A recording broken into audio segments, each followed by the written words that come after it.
இயேசுவில் அன்புக்குரியவர்களே, என்னிடம் குறைப்படுவது என்ன? அப்படி என்கிட்ட என்ன குறை இருக்கு? நான் எல்லாம் கரெக்டாக தானே செய்கிறேன். am I going any wrong path? நான் என்ன தப்பான வழியில் போகிறேன்னா? எல்லாத்தையும் கரெக்டாக தானே செஞ்சுக்கிட்டு இருக்கேன் அப்படின்னு சொல்லிட்டு தன்னை நியாயப்படுத்துகிற ஒரு இளைஞரிடத்தில் உன்னிடம் ஒரு குறை இருக்கிறது.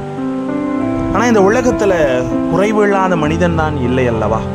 அப்படி இருக்கும்போது ஏன் கடவுள் குறை என்று சொல்லுகிறார்? இப்படி பலதரப்பட்ட கேள்விகள் நமது உள்ளத்தில் எழும்படியாக இன்றைய நற்செய்தி சிந்திக்க அழைக்கிறது.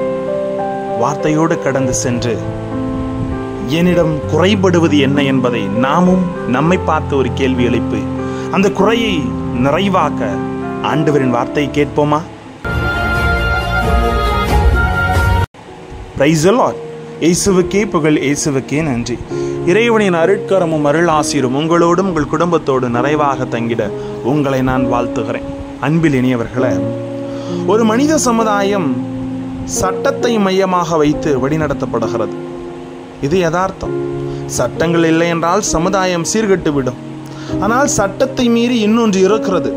அந்த இன்னொன்று என்ன என்பதை ஒவ்வொரு சூழ்நிலையிலும் உள்ளூர உணர வேண்டும். இது பொதுவாக வெளிப்படையாக சட்டத்தால் சொல்லப்படுவதில்லை. அப்படியா? அப்படின்னு ஒன்று இருக்கா? சட்டம் போட்டால் அதை ஃபாலோ பண்ணி தானே ஆகணும். சட்டத்தை மீறி வேற என்ன இருக்கு அப்படின்னு கேட்கலாம். ஆண்டவர் வார்த்தை இன்னும் ஆழப்பட சிந்திக்க அழைக்கிறது அன்பார்ந்தவர்களே. உதாரணத்திற்கு, தரையில் குப்பை கிடைக்கிறது. குப்பையை கடந்து செல்பவர் அதை எடுத்து குப்பை தொட்டியில் போட வேண்டும் என்று சட்டம் சொல்ல வேண்டியதல்ல. வழியோரம் நான் நடந்து போயிட்டு இருக்கேன்னு வச்சுக்கோங்க, நீங்களும் நானும்.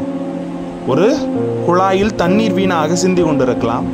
அந்த குழாயை மூட வேண்டும் என்று சட்டம் கட்டளையிட வேண்டிய அவசியமே கிடையாது. மேலும் ஒருவர் வழியில் அடிபட்டு கிடக்கிறார், அவர் மருத்துவமனையில் சேர்க்க சட்டம் எந்த ஒரு இது நமக்கு சொல்லல, அது அவசியம் இல்லை. இதெல்லாம் தானாக ஒருவர் செயலில் இயல்பாக வெளிவர வேண்டியவை. இதற்கெல்லாம் சட்டம் கட்டளையிட தேவையில்லை. இதை செய்யணும் சொல்லி சட்டம் சொல்லணும் தேவையில்லைங்க. அதற்கு ஒரு முக்கியமான செயல் நம்ம இருக்க வேண்டும். சட்டம் என்பது மனித சமுதாயம் சீராக இயங்க அமைக்கப்பட்ட ஒரு குறைந்தபட்ச வடிவமைப்பு தான். இதை கடந்து மனிதநேயம் செயல்பாடுகள் நம்மில் எதிர்பார்க்கப்படுகிறது. இப்போ புரியுதுங்களா? சட்டத்தை மட்டுமே கடைபிடிப்பது நிறைவை தருகிற ஒன்றல்ல. கடமைக்காக மட்டுமே ஒரு காரியத்தை செய்வது இயந்திரத்தனமான செயல்படுவதற்கு சமம். எதையும் கடமைக்காக மட்டும் செய்வதில் அன்பின் தன்மை இல்லை என்றே சொல்ல வேண்டும்.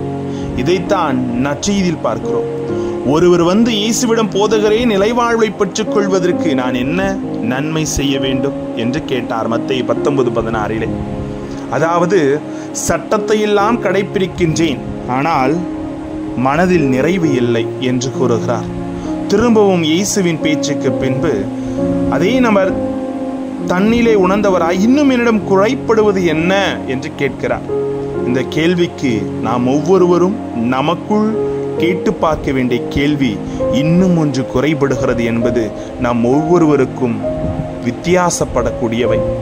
இன்றைய சமூக போக்கை பார்க்கிற பொழுது சொல்லப்பட்ட வேலையை மட்டும் செய்துவிட்டு அதை கடந்து சற்று அக்கறை காட்டாத போக்குத்தான் வளர்ந்து கொண்டிருக்கிறது. இன்னும் ஒன்று குறைபடுகிறது என்பது சமுதாயத்தில் இந்த போக்கைத்தான் சுட்டி காட்டுவதாக நான் பார்க்கிறேன். ஒன்று சொன்ன அதை செஞ்சுடணும், அது மட்டும் இல்லைங்க. அதை தாண்டி மனிதனுக்குள் இருக்கிற அன்பு நேயம், மனிதனையும் கடந்து வர வேண்டும். ஐயோ, இது சட்டப்படி தப்பு அப்படின்னு ஒரு செயலை சுட்டி காட்டலாம். அதே நேரத்தில் சட்டங்களை வைத்து நாம் யாரையும் கூறு போடக்கூடாது, யாரையும் அழிவின் பாதைக்கு அழைத்து செல்லக்கூடாது. சட்டம் என்பது ஒரு குறைந்தபட்ச வடிவமைப்பு என்பதை உணர்ந்து மனிதனையும் தலை தொங்க வேண்டும். உன்னிடம் இருப்பதை ஏழைகளுக்கு கொடு என்பதுதான் கடவுள் அந்த இளைஞனும் சொன்ன வார்த்தை. நற்செய்தியில் வரும் செல்வந்தனுக்கு குறைவுபட்டது செல்வத்தை பிறரிடம் பகிர்ந்து கொள்ளாமல் இருந்தது தான். இது கூட நம்மில் குறையாக இருக்கலாம், அல்லது வேறொன்றாக இருக்கலாம்.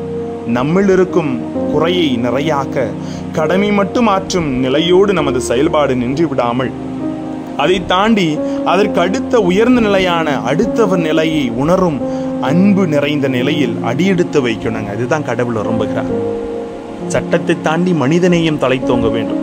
இன்றும் ஒன்று குறைவு உள்ளது, அது என்னை மனிதனாக வைத்திருக்கிறதா என்று தேடி பாருங்கள். ஆசீர் உங்களுக்கு. ஜெபிப்போமா? அன்பு இறைவா, என்னில் இன்றொன்று குறை இருக்கிறது என்ற செயல்பாட்டை நான் உணர்ந்து கொண்டு மனிதநேயத்தோடு, பிறரன்போடு, பிறர்நேயத்தோடும் இன்னொருவரை ஏற்றுக்கொள்ளுகிற தன்மையோடு நாங்கள் அனைவரும் வாழ எங்களோடு தங்கும் ஆண்டவரே, பிரைஸ் தி லார்ட்.